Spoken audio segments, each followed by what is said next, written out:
প্রিয় শিক্ষার্থীরা, স্বাগতম তোমাদের এসএসসি 2025 যে পদার্থবিজ্ঞানে আমাদের অধ্যায় 3 সৃজনশীল সমাধান করতেছিলাম, সেটা টাইপ 1 অলরেডি আমরা শেষ করে ফেলেছি। আজকে হচ্ছে টাইপ 2। তো আমরা সৃজনশীল সমাধানের পার্ট 2 ভিডিওতে আসছি। তো টাইপ 1 এ কি কি শেষ করেছিলাম আমরা? বল, ত্বরণ এবং সরণ রিলেটেড যে প্রবলেমগুলো ছিল সেটা সলভ করেছিলাম। এখন লেকচার 4 এর পার্ট 2 তে আমরা আজকে যে বিষয়গুলো আলোচনা করব সেটা হচ্ছে সংঘর্ষ ও শক্তির সংরক্ষণশীলতা নীতি। মানে সংঘর্ষ হলে শক্তির সংরক্ষণশীলতা নীতি হবে, বা সংঘর্ষের আগে এবং পরে মিলিত ভরবেগ, ওই টাইপের প্রশ্নগুলো আজকে আমরা সমাধান করব সৃজনশীল সমাধান টাইপ 2।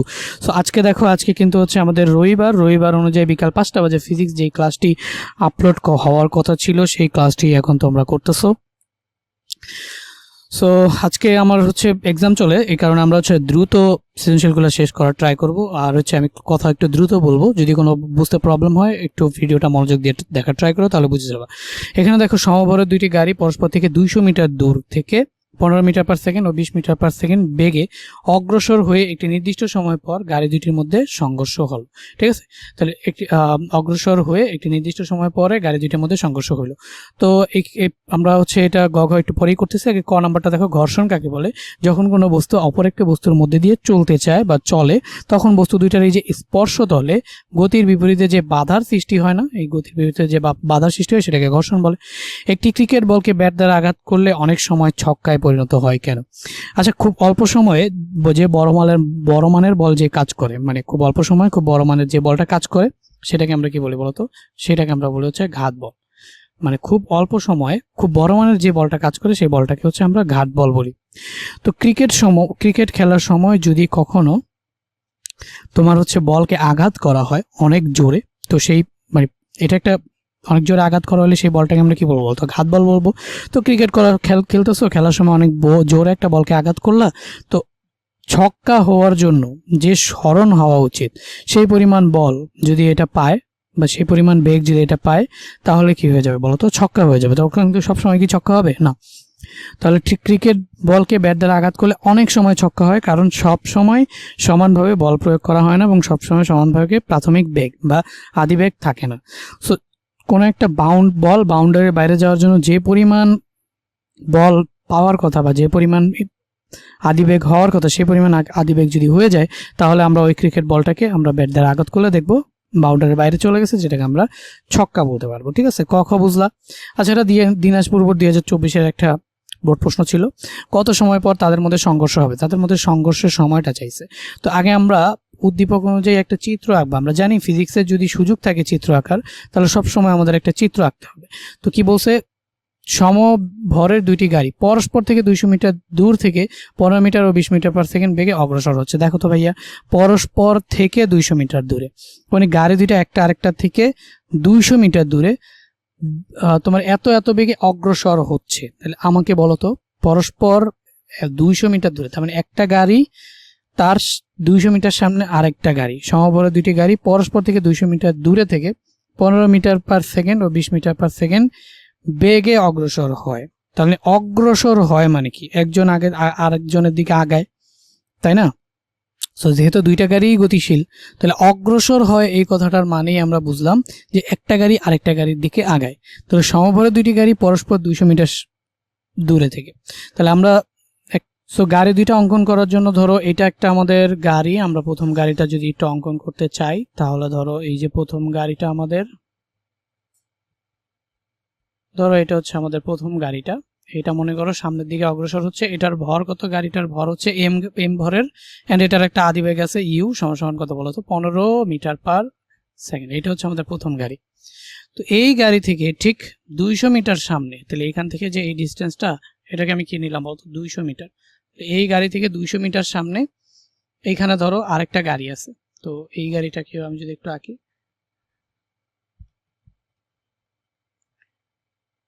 এই যে ধরো এইটা হচ্ছে আমাদের 200 মিটার সামনে যে গাড়িটা, সেই গাড়িটা। ঠিক আছে, সো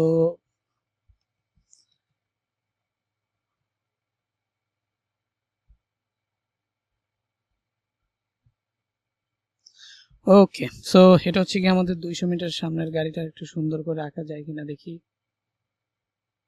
আচ্ছা, তো এটারও ভর এম এবং এটা এদিক বরাবর অগ্রসর হচ্ছিল আমরা ধরে নেই, আর এটারও ভর m, আর এটার আদি বেগ হচ্ছে, এটাকে আমরা যদি u1 ধরি তাহলে এটার আদি বেগ ধরতে পারি আমরা u2 ইকুয়াল টু কত ধরতে পারি আমরা, এখানে দেওয়া আছে 20 মিটার পার সেকেন্ড, তো ধরলাম 20 মিটার পার সেকেন্ড। এখন এইটা কোন দিক বরাবর যাচ্ছে ভাইয়া, এই দিক বরাবর আমরা ধরে নিলাম।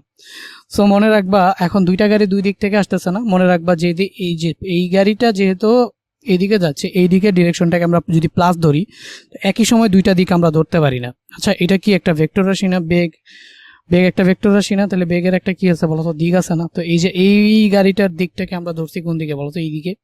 প্রথম গাড়িটার u1টাকে ধরছি এইদিকে, আর u2কে ধরছি আমরা তার বিপরীত দিকে।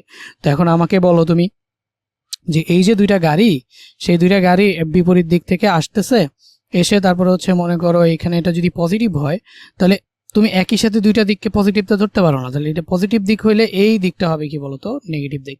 তাহলে এটা হচ্ছে আমাদের পজিটিভ দিক, এই গাড়িটা এদিক থেকে এদিকে যাচ্ছে, তাহলে এই বেগটা তার মানে আমাদের u1 হবে 15 মিটার পার সেকেন্ড, আর u2 হবে হচ্ছে 20 মিটার পার সেকেন্ড, বাট এটার দিকটাকে আমরা কি ধরবো বলতো, মাইনাস ধরবো, মানে u2 কে আমরা মাইনাস ধরবো। সো আমরা চাইলে এখানে লিখতে পারি যে u2, এই যে u2 ইকুয়াল টু হচ্ছে আমাদের মাইনাস 20 মিটার পার সেকেন্ড। এটা কি বুঝতে পারছো কিনা বলো? এরপর বলছে অগ্রসর হয়ে একটি নির্দিষ্ট সময় পর গাড়ি দুইটির মধ্যে সংঘর্ষ হয়। তাহলে আমি ধরে নিলাম যে টি সময় পরে সংঘর্ষ না হয়। কত সময় পরে? টি সময় পরে সংঘর্ষ হয়।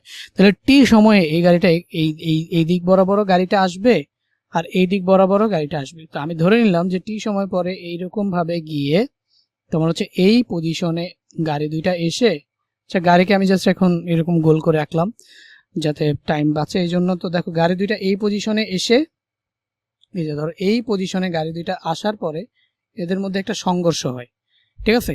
তো এই সংঘর্ষ হওয়ার আগে এই গাড়িটা টি সময় x মিটার দূরত্ব যদি অতিক্রম করে, তাহলে এখান থেকে এই পর্যন্ত যে দূরত্বটা সেটা যদি তুমি x বলো, তাহলে এই গাড়িটা এখান থেকে এই পর্যন্ত আসছে না, এই পর্যন্ত এই গাড়িটা এখান থেকে এখানে আসছে, তো তাহলে এটা কি 200 মাইনাস x না, কারণ টোটালটা তো 200। তো এ x মিটার চলে আসছে অলরেডি, আর এ হচ্ছে কতটুকু আসবে বলো তো, তাহলে এইখানে আমরা বলতে পারি হচ্ছে 200 মাইনাস x। এই হচ্ছে গিয়া কথা। তার মানে দুইটা গাড়ি ছিল, গাড়ি দুইটা এসে এই যে এই পজিশনে সংঘর্ষ করছে, এই যে এই পজিশনে এতটুকু দূরত্বটাকে যদি আমরা x ধরি, তাহলে হচ্ছে প্রথম গাড়ি x মিটার গেছে, দ্বিতীয় গাড়িটা কতটুকু আছে গেছে বলতো, 200 মাইনাস x মিটার গেছে, ঠিক আছে? তো এই প্রশ্নটা করার জন্য সবার আগে তোমাকে যেটা করতে হবে, প্রথমে এই যে দেওয়া আছে এগুলো লিখে নাও। ফার্স্ট অফ অল দেওয়া আছে, আমরা এখানে কি লিখতে পারি, আমরা এখানে লিখতে পারি হচ্ছে আমাদের দেওয়া আছে কি কি দেওয়া আছে ভাইয়া, আমাদের হচ্ছে আদিবেগ দেওয়া আছে, আদিবেগ আমাদের আদিবেগ দেওয়া আছে হচ্ছে u1 ইকুয়াল টু হচ্ছে 15 মিটার পার সেকেন্ড, আর দ্বিতীয় গাড়ির জন্য হচ্ছে u2 20 মিটার পার সেকেন্ড। এটা কেন মাইনাস? কারণ একটা দিককে ধনাত্মক ধরছে, আরেকটা বিপরীত দিকে আসতেছে, তো এই জন্য এটা মাইনাস। তো এখন উভয় গাড়ির ভর, তাহলে ভর কিন্তু আমাদের দেওয়া নেই, তাহলে আমরা এখানে কি করবো বলো তো, ধরি লিখবো। ধরি উভয় আমাদের যে গাড়ি দুইটা আছে উভয় গাড়ির ভর, তাহলে আমরা উভয় গাড়ির ভর কি ধরে নিছি বলতো, এম ধরে নিছি। এটা আমরা ধরে নিছি কারণ বলছে কি সমান ভরের, এই যে সমভরের দুইটি গাড়ি, আর ভর দেয়া নেই, তো আমরা ধরে নিছি। এখন এই গাড়ি দুইটার ক্ষেত্রে ত্বরণ কোনো কিছুই বলে নাই, তাহলে আমরা বেগটাকে কি ধরে নিব বলতো, সমবেগ। আমরা ধরে নিব যে এরা সমবেগে এসে পরস্পরের সাথে কি হয়েছে বলতো, সংঘর্ষে লিপ্ত হয়েছে। কারণ কি ত্বরণ কোনো কিছু তো উল্লেখ নাই, তাই না? তো যেহেতু উল্লেখ নাই, তো এটার সমাধান করে আগে দেওয়া আছে কি সেটা আমরা লিখে নিলাম। তো এখন যেহেতু আমাদের কত সময় পরে তাদের মধ্যে সংঘর্ষ হবে, তাহলে কত সময় ধরে নিছি বলতো, টি সময় ধরে নিছি। তাহলে ধরি সেটা আমাদের কি ছিল বলতো, প্রথম গাড়ি, এটা আমাদের কি ছিল বলতো, দ্বিতীয় গাড়ি। এটা ছিল আমাদের প্রথম গাড়ি, এটা ছিল আমাদের দ্বিতীয় গাড়ি। তো ধরি আমরা যেটা করতে পারি, ধরি টি সময় পর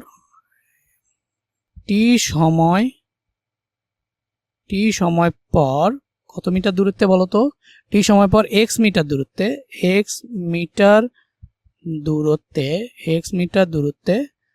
মানে টি সময় পর এক্স মিটার দূরত্বে না লিখে প্রথম গাড়ি হতে এক্স মিটার দূরত্বে লিখে, তাহলে আর একটু সুন্দর হবে, ঠিক আছে? তাহলে টি সময় পর প্রথম গাড়ি হতে কতটুকু গেছে বলতো, প্রথম গাড়ি হতে এক্স মিটার গেছে, তাই না? এক্স মিটার দূরত্বে কি হবে বলতো, সংঘর্ষ হবে। তাহলে প্রথম গাড়ির জন্য যদি এক্স মিটার দূরত্বে সংঘর্ষ হয়, দ্বিতীয় গাড়ির জন্য সংঘর্ষ হবে কত, 200 মাইনাস এক্স মিটার দূরত্বে। তাহলে এখন আমরা লিখতে পারি যে প্রথম গাড়ির জন্য গাড়ির জন্য। ভাইয়া এটা কি এই যে স্মরণটা গেছে, কোনো ত্বরণ মরণ তো কোনো কিছু দিয়ে দেয় নাই, দিছে? তাহলে প্রথম গাড়ির জন্য আমরা যদি দেখি যে ত্বরণ দিয়ে দেয় নাই, তাহলে আমরা শুধু একটা আদিবেগ দিয়ে দিছে, তাহলে আমরা ধরেই নিতে পারি যে গাড়িটা কোথায় গেছে বলতো, সমবেগে গেছে। তাহলে প্রথম গাড়ির জন্য দূরত্ব যদি আমরা বের করি, সেই দূরত্বটা আমাদের কত বলতো? এই যে দূরত্বকে কি দিয়ে প্রকাশ করছে আমরা? এক্স দিয়ে না?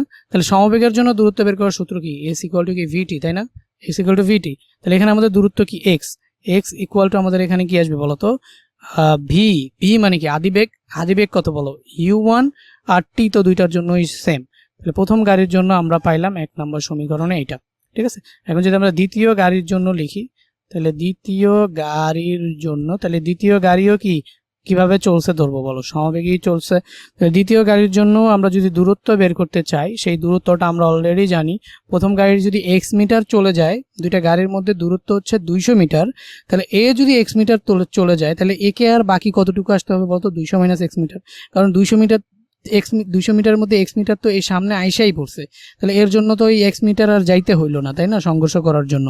তো এক্স মিটার আগেই গিয়ে সংঘর্ষ হবে, তাহলে এই যে টোটাল ডিস্টেন্স 200 ছিল, তাহলে এখানে 200 মাইনাস এক্স।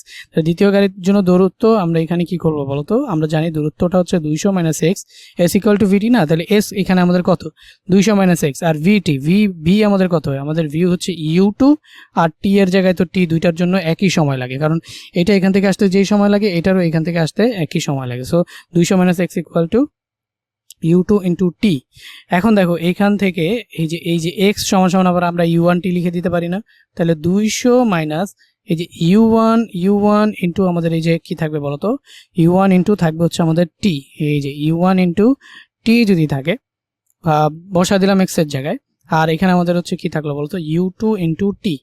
ওকে, এখন আমাদের লাগবে কি বলো? এখন আমাদের লাগবে হচ্ছে টি বের করা, কারণ কত সময় পর তাদের মধ্যে সংঘর্ষ হলো সেটা চাইছে। তো টি যদি বের করি আমরা, তাহলে এখানে আমরা ধরো এই জিনিসটাকে এই পাশে নিয়ে গেলে, আচ্ছা টিটা দুইটা লাইন স্কিপ করতে চাইছিলাম, করলাম না। আচ্ছা এখানে থাকলো হচ্ছে ধরো 200, আর ওইখানে থাকলো হচ্ছে তোমার এই যে এই u1 মাইনাস আছে, ওই পাশে যায় কি হয়ে যাবে? +1 u1 টি, প্লাস এখানে থাকলো কি বলতো? u2 টি। এখন এই জিনিসটার না আমি বাম পাশে লিখবো, লিখতেই পারি। তাহলে আমি এখানে টিটাকে কমন নিলাম, টিটাকে কমন নিয়ে এখানে লিখলাম u1 প্লাস হচ্ছে কি বলতো? u2 লিখলাম, সমান সমান আমার এখানে কত আসবে বলো? এখানে আমার আসবে হচ্ছে 200। ভালো কথা। এখন আমাদের টি সমান সমান কত চলে আসবে বলতো? টি সমান সমান চলে আসবে হচ্ছে আমাদের 200 divided by u1 plus u2। So u1 এর u2 এর ভ্যালু বসায় দাও, এখানে যদি 200 বসায় দাও, u1 এর ভ্যালু কত? u1 এর ভ্যালু হচ্ছে 15, আর u2 এর ভ্যালু কত? তো জায়গা নেই, একটু ঠিক করে নিলাম। আচ্ছা দেখো, u2 এর ভ্যালুর ক্ষেত্রে জাস্ট একটু মাথায় রাখো, এখানে তুমি u2 এর জায়গায় কি -20 মিটার পার সেকেন্ড বসাবা, নাকি তুমি হচ্ছে শুধুমাত্র 20 মিটার পার সেকেন্ড বসাবা বলো তো? আচ্ছা একটা জিনিস খেয়াল করো তো, যখন এই বস্তুটা এদিক থেকে এদিকে যাচ্ছে, এটাও কি একটা দূরত্ব ছিল না? আর একটা বস্তু এখান থেকে এখানে যাচ্ছে, এটাও কি একটা দূরত্ব ছিল না? এখন এই দূরত্ব অতিক্রম করার জন্য এইটার যে বেগ, এবং এই দূরত্ব অতিক্রম করার জন্য এইটার যে বেগ, তো দূরত্ব কি নেগেটিভ হইতে পারে বলো তো? তো দূরত্ব বসানোর সময় বেগের মান কি তুমি নেগেটিভ বসাইতে পারো? বেগের মানও কি পজিটিভ বসাবা? সো এখানে তুমি কিন্তু নেগেটিভ ভ্যালুটা বসাবা না, ঠিক আছে? এটা নেগেটিভ ভ্যালু কখন বসাবা? সংঘর্ষের সময়, ঠিক আছে? আর আপাতত তুমি এখানে নেগেটিভ ভ্যালুটা বসাবা না, কারণ আমরা দুই ক্ষেত্রেই দূরত্ব বের করতেছিলাম, আর দূরত্ব ক্ষেত্রে দূরত্ব নেগেটিভ হয় না, তো বেগও তুমি নেগেটিভ বসাতে পারবা না। ওকে, সো এখানে জাস্ট আমরা এখানে কত বসাই দিতে পারি? এই যে প্লাস u2 কত বলো তো? 20, তাই না? তো এখানে 35 আসবে। সো 200কে 35 দিয়ে তুমি যদি ভাগ করে দাও, তাহলে তুমি পাবা হচ্ছে 5.71445 মিটার পার সেকেন্ড। তার মানে আমরা সরি, এটা তো বেগ না, এটা তো সময়। আচ্ছা, তো অনলি এত সেকেন্ড পাইলা, ঠিক আছে? ওকে, সো কত সময় পর তাদের মধ্যে সংঘর্ষ হলো? তাদের মধ্যে হচ্ছে 5.7145 সেকেন্ড, এত সেকেন্ড পরে তাদের মধ্যে সংঘর্ষ হলো। ওকে, এবার হচ্ছে আমরা ঘ নম্বরটা প্রশ্নটা একটু দেখি। ঘ নম্বর প্রশ্নে আমাদের বলছে সংঘর্ষের পূর্বে ও পরে গাড়ি দুটির মোট শক্তির কোনো পরিবর্তন হবে কিনা গাণিতিকভাবে ব্যাখ্যা করো। সো আমরা জাস্ট ওই চিত্রটাকে একটু নিয়ে আসি, তারপর আর একটু ব্যাখ্যা করি।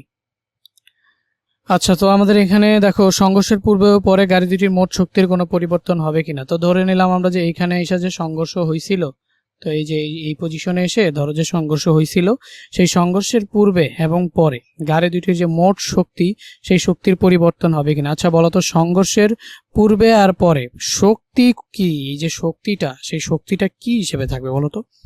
দুইটাই কি গতিশীল হিসেবে থাকবে না? তাহলে আমরা শক্তি হিসেবে যান্ত্রিক শক্তি কয়টা চিনি? দুইটা শক্তি চিনি, একটা হচ্ছে গতিশক্তি আর একটা হচ্ছে বিভব শক্তি। তাই এখানে আমরা সংঘর্ষের পূর্বে ও পরে গাড়ি দুটির মোট শক্তি, তার মানে এখানে গাড়িটা সংঘর্ষের আগে অবশ্যই গতিশীল ছিল। যেহেতু গতিশীল ছিল, তাহলে গাড়িটার যে শক্তি ছিল সেটা হচ্ছে কি বলতো? একদম গতিশক্তি। ঠিক আছে, এটা বিভব শক্তি হবে না। তাহলে গাড়িটার মধ্যে সংঘর্ষের পূর্বে যে শক্তি ছিল সেটা হচ্ছে কি? গতিশক্তি। তার মানে সংঘর্ষের পূর্বেও গাড়ি দুটির মোট শক্তি বলতে সংঘর্ষের আগে আমাদের গাড়িটার গতিশক্তি বের করতে হবে, এবং সংঘর্ষের পরে গাড়ি দুইটার গতিশক্তি বের করতে হবে। তারপরে আমরা দেখব যে সংঘর্ষের পূর্বে ও পরে গাড়ি দুটির মোট শক্তির কোনো পরিবর্তন হবে কিনা। ঠিক আছে, তো সংঘর্ষের পূর্বে তো আমরা দেখলাম যে হচ্ছে আদি বেগ আছে এবং শেষ বেগ আছে। তাহলে আমরা দেখি যে সংঘর্ষের পূর্বে মোট শক্তি কি হয়। সংঘর্ষের পূর্বে আমরা কি দেখবো বলতো? মোট শক্তি। সংঘর্ষের পূর্বে মোট শক্তি, সেটাকে আমরা কি বলতে পারি বলতো? EK1। সংঘর্ষের পূর্বে আমাদের যদি মোট শক্তি নেই আমরা, সেটা আমাদের কি EK1। তো শক্তি হিসেবে শুধুমাত্র গতিশক্তিই থাকবে, কারণ গাড়িটা গতিশীল আছে, বিভব শক্তি বলতে কিছু থাকবে না। সো আমরা লিখতে পারি half m1 u1 square plus half m2 u2 square. Okay, তো এখান থেকে জাস্ট আমরা হাফটাকে যদি কমন নিয়ে নিই, আচ্ছা হাফ কমন নিলাম না, হাফ এখানে থাকলো হাফ m1 এর জায়গায় জাস্ট আমি এখানে কি বসাই দেবো? m, কারণ দুইটা গাড়ির ভরই কি? m। আর u1 স্কোয়ার, তাহলে u1 আমরা কি লিখতে পারি বলতো? u1 আমরা লিখতে পারি হচ্ছে 15 স্কোয়ার প্লাস এইখানে আমাদের থাকলো হাফ m2 এর জায়গায় আমরা কি লিখতে পারি? m লিখতে পারি, কারণ গাড়ি দুইটার ভর একই। এখানে আমরা u2 স্কোয়ার লিখবো। সো u2 এখানে আমাদের কত বলতো? -20 স্কোয়ার। এইখানে আমরা মাইনাস বসাবো, কারণ কি? আমরা একই সাথে দেখতেছি যখন সংঘর্ষ হবে, একটা বেগ কাজ করবে এইদিকে, আরেকটা বেগ কাজ করবে এইদিকে, একই সাথে বিপরীত দিকে। তো একটাকে যদি আমরা পজিটিভ ধরি, আরেকটাকে আমরা কি ধরতেছি বলতো? নেগেটিভ। এই ক্ষেত্রে আমরা পজিটিভ নেগেটিভ বসাবো, বাট দূরত্ব বের করার ক্ষেত্রে আমরা সবগুলোকেই, যেদিকেই বেগ ধরি সবগুলো বেগকেই দূরত্ব বের করার সময় পজিটিভ ধরবো, পজিটিভ আমাদের ধরতে হবে। মনে রাখবা, দূরত্ব কখনো নেগেটিভ হয় না, যার কারণে সময়ও কখনো নেগেটিভ হবে না। সো ওই ক্ষেত্রে আমরা এই যে তোমার u1 u2 এগুলা তোমার হচ্ছে বসাতে পারবো না। ঠিক আছে, দূরত্ব বের করার ক্ষেত্রে। তো এখানে তো আমরা দূরত্ব বের করতেছি না, এখানে আমরা শক্তি বের করতেছি, যার কারণে সংঘর্ষ যেহেতু হইতেছে, একই সময় দুইটা বেগ বিপরীত দিকে কাজ করতেছে, তো এইখানে নেগেটিভ বসাইলে কোনো সমস্যা নেই, বা এইখানে পজিটিভ বসাইলেও কোনো সমস্যা নেই, কারণ আলটিমেটলি স্কোয়ারই তো হয়ে যাচ্ছে। ওকে, সো এইখান থেকে তুমি যদি ক্যালকুলেট করো টোটালি, তাহলে এখন 15কে স্কোয়ার করলে কত পাবো বলো তো? 15কে যদি তুমি স্কোয়ার করো তাহলে কিন্তু 225 পাবা, আর 225কে তুমি যদি হচ্ছে 2 দিয়ে ভাগ করে দাও তাহলে এখানে কত পাবা? 112.5 তার সাথে থাকবে হচ্ছে একটা m প্লাস এখানে তুমি কত পাবা বলো তো? এখানে তুমি দেখতেছো যে 220কে স্কোয়ার করলে 400 পাবা, 400কে ভাগ করলে 200 পাবা, তাহলে এখানে পাবা হচ্ছে কত? 200 m। আলটিমেটলি সব ক্যালকুলেট, এই দুইটাকে যোগ করে m কেন ভাই? ভর এখানে আমরা জানি না, তো m আকারে রেখে দিলাম। তো এখানে 200 প্লাস 300 কত? 312.5, তাহলে এখানে আমরা পাইলাম হচ্ছে 312.5 m জুল। তাহলে প্রথমে সংঘর্ষের পূর্বে মোট শক্তি আমরা কত পাইলাম বলতো? 312.5 m জুল। m কি? ভর। ভর আমরা জানি না দেখে ভাবে লিখছি। এখন সংঘর্ষের পরে যদি আমরা মোট গতিশক্তি বের করতে চাই বা মোট শক্তি বের করতে চাই, তাহলে সংঘর্ষের পরে আমাদের শেষ বেগ জানা লাগবে না? সংঘর্ষের পরে শেষ বেগ জানা লাগবে কিনা বলো তো? বাট এখানে বস্তুটা হচ্ছে সংঘর্ষের পরে কিভাবে যায়, মিলিতভাবে যায়, বা কোনোটার বেগ বেশি থাকে বা কম থাকে, কোনো কিচ্ছু বলা নাই। তাহলে এই ম্যাথটা আসলে যদি আমরা ধরে না নিই একটা জিনিস, তাহলে সলভই করা যাবে না। সো আমরা একটা ধরে নিব যে সংঘর্ষের পরে বস্তু দুইটা মিলিত বেগে যায়, মানে বস্তু দুইটা একটার সাথে একটা লেগে চলে যায়। মনে করো এখানে আইসা সংঘর্ষ হইলো, সংঘর্ষ হয়ে কোন একটা দিকে, ধরো এই দিকে একসাথে মিলে চলে গেল। সংঘর্ষ হয়ে দুইটা বস্তু এখানে আসলো, এই যে দুইটা গাড়ি একসাথে এখানে সংঘর্ষ হইলো, এটা প্রথম গাড়ি, এটা দ্বিতীয় গাড়ি, সংঘর্ষ হয়ে একসাথে এই দিক বরাবর চলে গেল। এটা আমরা ধরে নিতে পারি। তাহলে আমরা ফার্স্ট অফ অল বলি যে ধরি সংঘর্ষের পর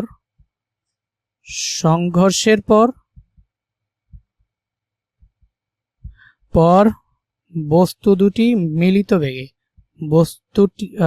গাড়ি দুটি, আচ্ছা সংঘর্ষের পর আমরা এখানে কি বলবো, সংঘর্ষের পর গাড়ি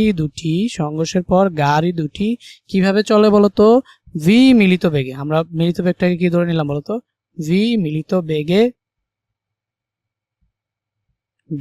বেগে চলে। তাহলে শেষ বেগ আমরা কি পাইলাম বলতো, ভি। তার মানে দুইটা গাড়ি একই সাথে মিলিত বেগে ভি বেগে চলবে, ঠিক আছে। তো ধরি সংঘর্ষের পর গাড়ি দুটি ভি মিলিত বেগে চলে। এখন ভি মিলিত বেগে যদি চলে তাহলে আমরা জাস্ট সেই মিলিত বেগটা বের করতে পারি। সুতরাং সংঘর্ষের সংরক্ষণ সূত্র অনুযায়ী আমরা যেটা জানি সেটা কি বলতো, m1u1 plus m2u2 equal to হচ্ছে আমাদের m1v1 প্লাস m2v2। এটা আমাদের সংরক্ষণ শর্ত অনুযায়ী জানি। বাট যেহেতু এখানে মিলিত বেগ, তাহলে এই যে আমাদের যে v1 আর v2 দুইটা কি সেম, তার মানে এই জায়গায় আমাদের থাকবে v, এই জায়গায় আমাদের থাকবে v। তো চাইলে আমরা এই ভিটাকে কি করতে পারি বলতো, কমন নিয়ে বাইরে লিখতে পারি। সো আমরা মিলিত বেগের জন্য ফর্মুলাটা লিখি এভাবে, v equal to m1 plus m2 আর হচ্ছে এখানে m1u1 m2u2। তাহলে মিলিত বেগের জন্য সূত্রটা হচ্ছে এইটা। এখন এইটাকে চাইলে আবার এখান থেকে এই ভিটাকে রেখে, যেহেতু m1 m2 আর সেম জিনিস, তাহলে ভিটাকে রেখে আমি জাস্ট এই পাশে এটা লিখতে পারি। এটা আমাদের আসবে হচ্ছে m1u1 প্লাস আমাদের এখানে আসবে হচ্ছে m2u2 আর এখানে আমাদের আসবে হচ্ছে m1 প্লাস m2। ওকে, সো এখন তো আমাদের এই যে m1 আর m2 এটা তো একই জিনিস, কারণ আমাদের কি বলছে সমবড় দুটি গাড়ি। তাহলে m1 আর m2 আমরা এটার জায়গায় কি লিখতে পারি বলতো, m। তাহলে আমরা জাস্ট লিখলাম m আর এখানে আমরা লিখলাম হচ্ছে u1 প্লাস এখানে আমরা লিখলাম হচ্ছে m আর এখানে লিখলাম কি বলতো u2 আর এখানে আমাদের কি m প্লাস m থাকলো। তাহলে নিচে পাচ্ছি আমরা কত বলতো, আচ্ছা আমি এখানে যদি এই ক্যালকুলেশনটাকে এইটারে ধরে এখানে নিয়ে আসছি। সো এখান থেকে যদি আমরা এখান থেকে লিখতে পারি তাহলে আমরা এখানে পাবো হচ্ছে কি v ইকুয়াল টু, এখানে আমরা এই m কে কমন নিলে লিখতে পারি u1 প্লাস u2। তো আমরা এখান থেকে আমরা জাস্ট m কে কমন নিলাম, তাহলে লিখলাম হচ্ছে u1 প্লাস u2 আর এখানে আমরা হচ্ছে m1 আর m2, তাহলে এখানে আমরা কি পাবো 2m1 m2, তাহলে 2m। তাহলে আমরা এই m আর m কাটা যাবে, তাহলে উপরে থাকবে কি বলো, উপরে থাকবে হচ্ছে u2 এর ভ্যালু যদি u1 এর ভ্যালু যদি বসাই দিই তাহলে হচ্ছে আমাদের কত 15 আর u2 এর ভ্যালু কত -20। তাহলে যে u2 এর ভ্যালু বসাই দিলাম -20 ডিভাইডেড বাই 2, তাহলে এখানে আমি পাবো কত বলো তো, -2.5 মিটার পার সেকেন্ড। এটা আমরা পাইলাম না বলো তো, এটা আমরা পাইছি, ঠিক আছে। তাহলে আমরা এই যে শেষ বেগ 2.5 মিটার পার সেকেন্ড পাওয়া গেল। এখন আমরা কি ধরতে পারি, সংঘর্ষের পূর্বে মোট শক্তি পাইছি। এখন আমরা লিখবো হচ্ছে সুতরাং আমরা লিখবো হচ্ছে সংঘর্ষের পরে মোট শক্তি। তাহলে সংঘর্ষের পরে মোট শক্তি, ঠিক আছে। সংঘর্ষের পরে মোট শক্তি সমান আমাদের কত আসবে বলো, সংঘর্ষের পরে মোট শক্তি। তাহলে সংঘর্ষের পরে যদি মোট শক্তি বের করতে চাও তাহলে হচ্ছে আমাদের কি half m1u1 square plus half m2u2 square. এখন m যেহেতু সেম আর ভিও সেম, তাহলে আমরা এখানে কি লিখতে পারি বলো, চাইলে আমরা যদি ফর্মুলাটা লিখতে চাই তাহলে এখানে আমাদের কি হবে বলো তো, হাফ m1v1 স্কোয়ার, কারণ এটা শেষ বেগ কি ভি, প্লাস এখানে আমাদের হাফ m2v2 স্কোয়ার। এটা হচ্ছে ফর্মুলা অনুযায়ী যদি লিখি তাহলে আমাদের এটা আসবে। এখন আমরা হাফটাকে চাইলে কি করতে পারি বলতো, হাফটাকে কমন নিয়ে নিতে পারলাম। এখানে m1 আর m2 দুইটাই কি m, তাহলে আমরা ওই দুইটাকে চাইলে কি লিখতে পারি বলতো, m, ঠিক আছে। তাহলে আমরা এখান থেকে দেখতেছি যে half m1v1 square plus half m2v2 square, দুইটা আসলে সেমই জিনিস, বুঝছো। তো দুইটা যদি সেম জিনিস হয় তাহলে আমরা এখান থেকে জাস্ট কি লিখতে পারি, যে হাফটাকে কমন নিয়ে নিলাম, তাহলে m1v তাহলে হচ্ছে আমাদের mv square plus mv square, কারণ m1 আর m2 দুইটাই কেজি। দেখো m1 equal to m2 equal two কি m, আবার v1 equal v2 equal two কি v। সো এইখান থেকে জাস্ট আমরা m1 এখানে একটা পাবো m1 v1, এখানে একটা পাবো কি m2 v2। তাহলে আমরা এখানে m1 v স্কোয়ার প্লাস এখানে আমরা কি পাবো mv স্কোয়ার। ওকে, জাস্ট এখানে m1 এর জায়গায় m বসাই দিলাম, v1 এর জায়গায় v বসাই দিলাম, তাহলে mv স্কোয়ার প্লাস এই হাফটা তো কমন নিয়ে নিছি, তাহলে এখানে আমরা কি m1 m2 জায়গায় m বসাই দিলাম, ভিটির জায়গায় বসে দিলাম, তাহলে এম ভি স্কোয়ার। তো এখান থেকে জাস্ট 2 এম ভি স্কোয়ার আসবে। তো এখান থেকে কি আসবে বলতো, 2 এম ভি স্কোয়ার।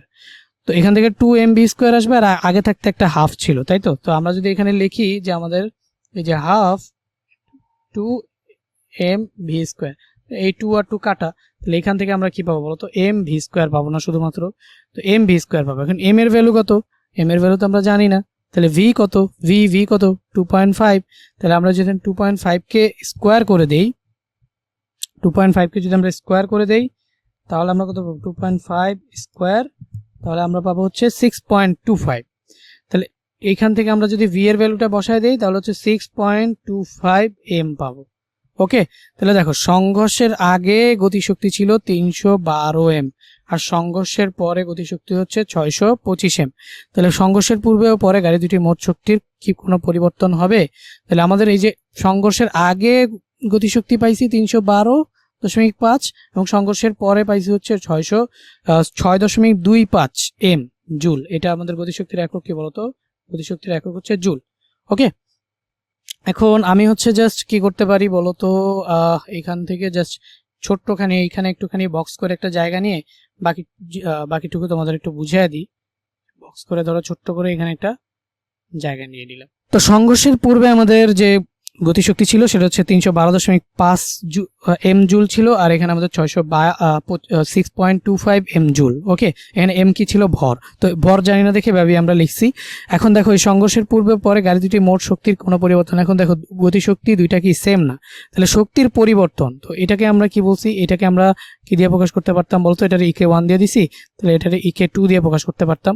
তাহলে হচ্ছে আমরা এখান থেকে লিখতে পারি যে শক্তি সেম না যেহেতু, তার মানে শক্তি সংরক্ষিত থাকে না, তাহলে এখানে আমরা শক্তির পরিবর্তন যেটা পাবো, সেই শক্তির পরিবর্তনটাকে আমরা কি বলতে পারি বলতো, শক্তির পরিবর্তন। পরিবর্তন মানেই হচ্ছে বিয়োগফল, পরিবর্তন মানেই কি বলতো, বিয়োগফল। তাহলে শক্তির পরিবর্তন সেটাকে আমরা কি বলতে পারি, ইকে সমান সমান আমরা লিখতে পারি হচ্ছে ইকে 1 মাইনাস হচ্ছে আমরা কি লিখতে পারি বলতো, ইকে 2। তো ইকে 1 মাইনাস ইকে 2 করলে আমরা কত পাবো, ইকে 1 আমাদের কত, ইকে 1 হচ্ছে আমাদের 312.5 এম জুল, তাহলে 312.5 এম মাইনাস হচ্ছে আমাদের ইকে 2 কত, 6.25, তাহলে এই যে 6.25 এম। তাহলে এটাকে ক্যালকুলেট করে আমি কত পাবো বলতো, এটাকে ক্যালকুলেট করলে আমরা যেটা পাবো 306.25 এম। ওকে, তোমরা বুঝে নাও 306.25 এম। তো এই ছিল আমাদের আসলে সংঘর্ষের পূর্বে ও পরে গাড়ি দুটির মোট শক্তির কোনো পরিবর্তন মানে কি বলতো, বিয়োগফল। তাহলে আমরা জাস্ট এখানে প্রথমে সংঘর্ষের পূর্বে গাড়ি দুটার মোট গতিশক্তি বের করলাম, সংঘর্ষের পরে আমরা হচ্ছে শেষ বেগকে মিলিত বেগ ধরলাম। এটা কেন মাইনাস আসছে, কারণ হচ্ছে এই যে দেখো অবশ্যই বোঝা যায় এটার বেগ বেশি এটার বেগ কম। একটা বস্তু যখন সংঘর্ষ করবে, যেহেতু ভর দুইটা সমান, তাহলে যার বেগ বেশি সে ওইদিকে নিয়ে যাবে, এই জন্য এখানে কিন্তু মাইনাস আসছিল। যাই হোক, এরপরে হচ্ছে আমরা সংঘর্ষের পরে মোট শক্তি হিসাব করলাম। তো এখানে আমরা দেখলাম হচ্ছে এখানে আমাদের